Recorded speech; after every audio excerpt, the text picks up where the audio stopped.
Sunset Overdrive is a breath of fresh air but a bit nostalgic at the same time. Developed by Insomniac Games, you can definitely see elements of Ratchet and Clank as well as other classic games like Tony Hawk's Pro Skater and Jet Set Radio. You play a character of your choosing who is thrown into an apocalyptic world. However, this isn't your average end-world situation.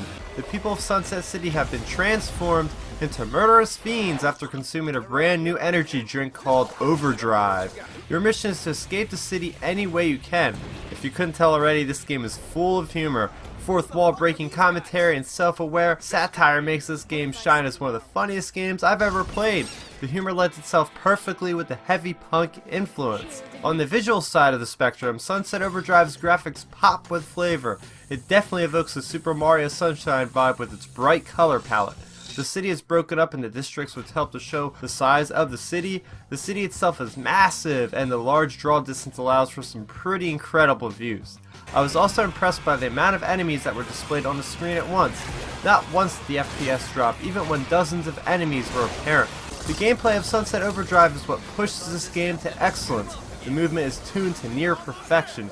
You move around the city by running on walls, bouncing, and most importantly grinding. Often I found myself having so much fun with getting around the city that I didn't even need to use the quick travel points to get to my next objective.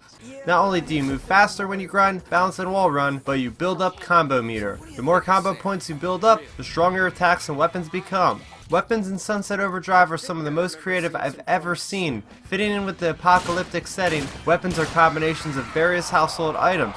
There are record-spinning guns, TNT taddy launchers, and firework assault rifles, just to name a few. Each of these weapons has their own feel and unique visual flair.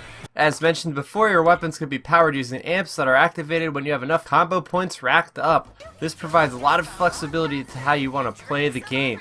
The structure of the campaign follows a linear path with main missions and side missions.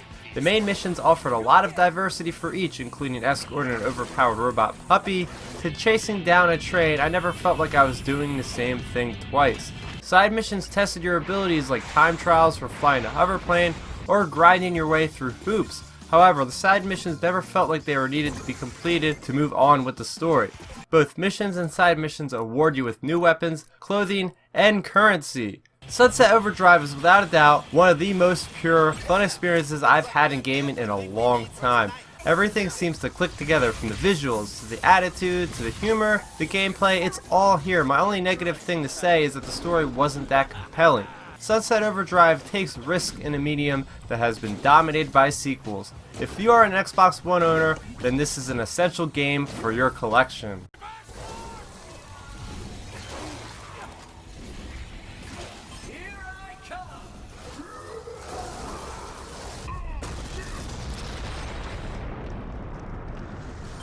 So, did you like the video? Then make sure you rate it a thumbs up, and if you did that, go over there, hit that star after head to subscribe to my channel. Doing so will keep you up to speed on all of my latest content, speaking of which you can see a couple of my recent uploads down below. I'm also on social media, so what are you waiting for? Let's start nerding out!